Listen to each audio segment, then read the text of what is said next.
ஒருமுறை சிவன் அகத்திய மாமுனிவர் செய்த ஒரு செயலுக்காக அவரை பாராட்டி அவருக்கு சிவகிரி சக்திகிரி எனும் 2 மலைகளை பரிசாக அளித்தார்.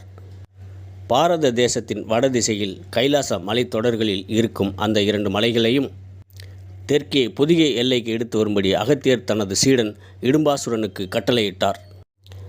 அகத்தியர் கட்டளைப்படி இடும்பன் அந்த 2 மலைகளையும் காவடியை கட்டுவது போல கட்டி தனது தோளில் சுமந்து கொண்டு தெற்கு நோக்கி வந்து கொண்டிருந்தான்.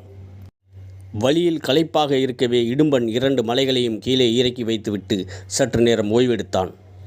இடும்பன் ஓய்வெடுத்து கொண்டிருந்த அதே கணம் ஞான பழத்திற்காக அம்மையப்பனிடம் சண்டை போட்ட முருகன் சிவகிரி மலையை அடைந்திருந்தான்.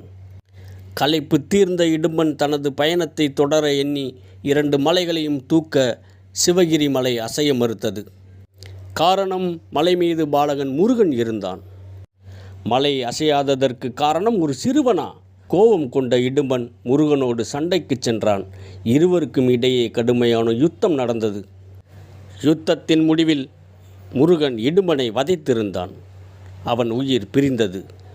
கணவன் இறந்து போனதை கேள்விப்பட்டு அங்கு வந்த இடும்பனின் மனைவி தனது கணவனுக்கு உயிர் பிச்சை கொடுக்கும்படி முருகனிடம் மன்றாடினாள். அவள் கோரிக்கையை ஏற்று முருகன் இடும்பனுக்கு உயிர் பிச்சை கொடுத்தான். இடும்பனும் உயிர் பெற்றான். முருகனை கண்டு மனமுருகி வணங்கி நின்றான். உங்களுக்கும் முருகனை பிடிக்கும் என்றால், நீங்களும் முருகனின் பக்தன் என்றால் வீடியோவை லைக் செய்து சேனலை சப்ஸ்கிரைப் செய்து அரோகரா என்று கமெண்டில் பதிவிடுங்கள்.